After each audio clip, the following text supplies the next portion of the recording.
मालेगांव में जो हमारे बुनकर भाई है उनको हम अपलिफ्टमेंट कैसे कर सकते हैं उसकी कोशिश मैं पहले से कर रहा हूँ।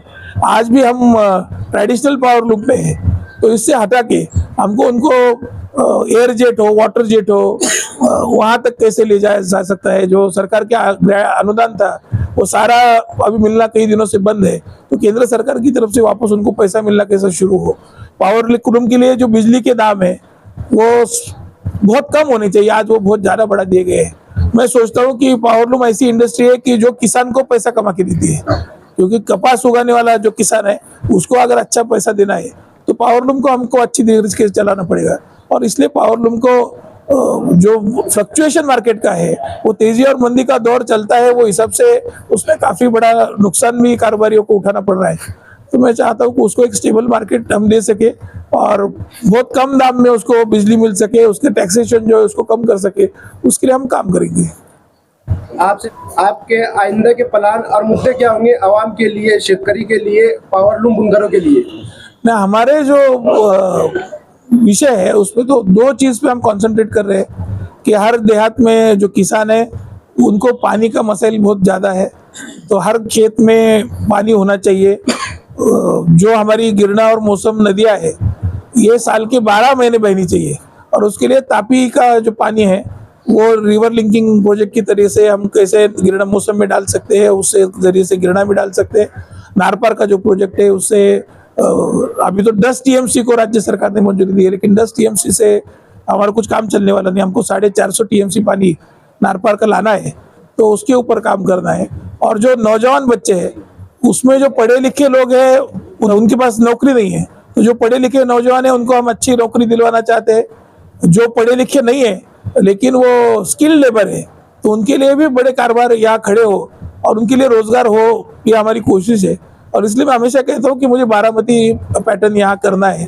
तो बारामती में हर किसान के पास पानी है, हर किसान के पास अच्छा उसके खेत के लिए मार्केट है, उसके जो किसान का प्रोडक्ट है उसके लिए प्रोसेसिंग यूनिट्स है जिसके वो उसका क्वालिटी या दाम बढ़ सकता है। डेयरी फार्मिंग बहुत अच्छा है, पोल्ट्री फार्मिंग बहुत अच्छा है। और जो नौजवान बच्चे उनके लिए 140 फैक्ट्रीज वहाँ है, तो महाराष्ट्र में 140 फैक्ट्रीज दूसरे कोई तहसील में आपको नहीं मिलेगी जो बारामती में है। तो उसी तरीके से मालेगांव में अगर 100-150 इंडस्ट्रीज हम ला सके तो इन सारे बच्चों का जो एम्प्लॉयमेंट का इशू है वो हम सॉल्व कर सकेंगे, और उसके लिए हमको काम करना है।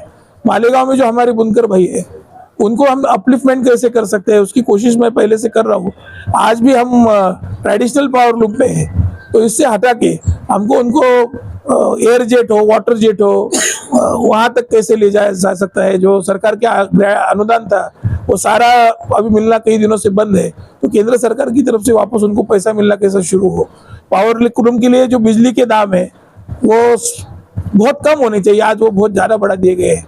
मैं सोचता हूँ कि पावर लूम ऐसी इंडस्ट्री है कि जो किसान को पैसा कमा के देती है, क्योंकि कपास उगाने वाला जो किसान है उसको अगर अच्छा पैसा देना है तो पावर लूम को हमको अच्छी तरीके से चलाना पड़ेगा।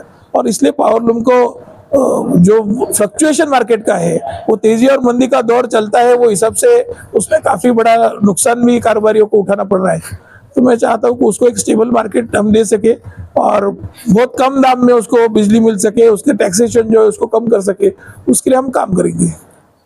आपसे लास्ट सवाल, एक मुस्लिम इलाके के लिए स्पेशली, वहाँ पर बारिश के दिनों में लोगों के लिए ड्रेनेज सिस्टम नहीं है, पानी जमता चलने की कोई सुविधा नहीं है, इसके लिए आप क्या करेंगे? ये तो मैं आपको पहले से बोल चुका हूँ कि 20 साल आपने जिस आदमी को विधायक रखा, 10 साल जिस आदमी को आपने मंत्री रखा, वो अगर आज तक अपने रास्ते नहीं बना पाया, आपको गटरे नहीं दे पाया, उससे आप क्या उम्मीद से प्रोग्राम कर रहे हो। और मैं देख रहा हूँ कि वो आपके यहाँ जा रहे हैं, हरे दुपट्टे ओढ़ रहे हैं, सब नाटक जो हो रहा है, तो उसके देखते हुए तो मुझे लगता है कि जितना मैच्योर्ड वोटर मुस्लिम है उतना मैच्योर्ड वोटर तो दूसरा कोई है नहीं, तो लोग इनके जैसे में नहीं आएंगे। क्या लग रहा है कि बंदूक की सियासत भी चल रही है?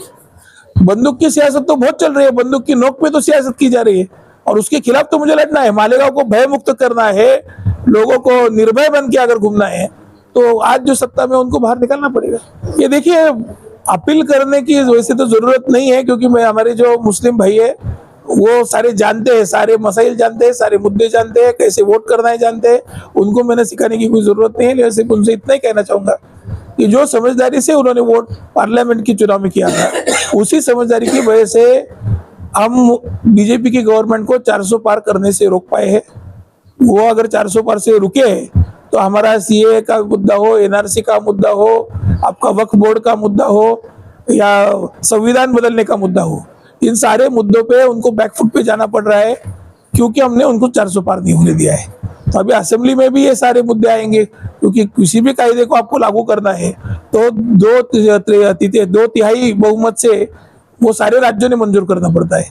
तो जो स्टेट गवर्नमेंट से वो अगर बीजेपी के खिलाफ की होगी तो ये कायदे पास नहीं हो पाएंगे। तो ये सारे कायदों को आपको रोकना है तो स्टेट में भी आपको बीजेपी के खिलाफ वाली सरकार लानी पड़ेगी।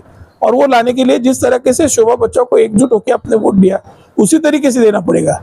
यहाँ लोग आपको मजहब के नाम पे गुमराह करेंगे, कोई आपको उम्रा कराएगा, कोई आपको और कोई टूर कराएगा।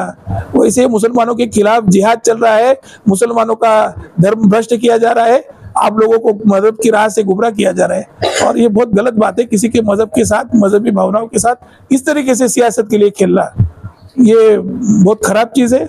और कोई मौलवी, कोई मौलाना अगर इसमें साथ देते होंगे तो मुझे लगता है उनको भी अल्लाह के दरबार में हिसाब देना पड़ेगा। तो वो भी सोच समझ के अपने जो फतवे वो निकाले। और जहाँ तक आवाम का सवाल है, मालेगांव की आवाम बहुत समझदार है और वो बहुत ठीक तरीके से वोट करेंगी, ये मेरी उम्मीद है।